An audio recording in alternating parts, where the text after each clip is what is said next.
Hello everyone, and welcome to today's session of Financial Focus. I'm William Hightower, and I'm excited to discuss today's topic with you because it is a topic that affects everybody, and that is credit scores. We're not only going to talk about credit scores, we're going to talk about ways to improve and increase your credit score. So let's get right into it. The first thing that you need to do is know what your credit score is if you don't already know.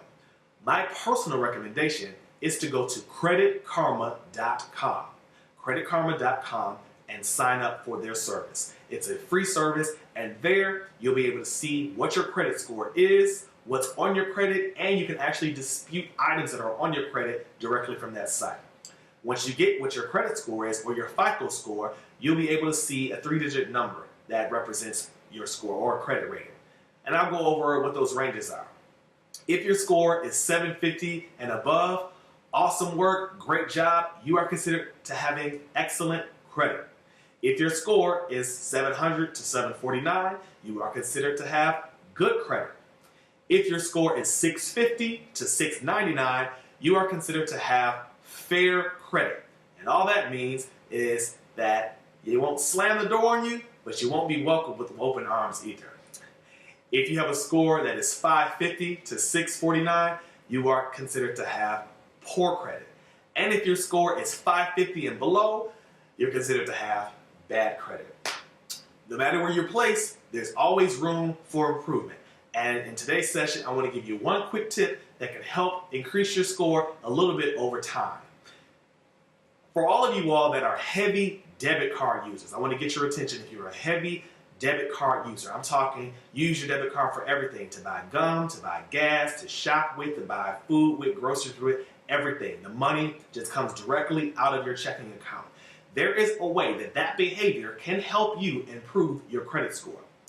I recommend what they call a secured credit card. A secured credit card is something that you secure with your own cash, and they allow you to use their credit card with your cash if you pay up front. So this is how it works. And actually, before I get into it, I personally recommend, because I've used it myself and it has worked for me, Capital One secured credit card. They specifically allow people that have poor, fair, or bad credit to use this card. Again, you apply for this card, you pay $200, $300, $500, you set your own limit, be wise, but you're paying that credit card off because you put your cash up to use it. You take your cash that you would use anyway with your debit card, you leave it alone. Leave it alone for a month and give yourself a set budget for that month. So say for instance, it's $500. Give yourself a set budget of $500 a month and use the secured card the same way that you would use your debit card. But the only difference is when it's time to pay your credit card bill, you would have used all the cash that was in your checking account that you would have used anyway to pay that balance completely off every month. I'll tell you that your score would increase over time. 5 points one month, 10 points another month, 15 points, and you look up, 4 or 5 months goes by, your score has gone up 75 to 100 points. It takes time, it takes diligence, and it takes dedication, but I definitely recommend it.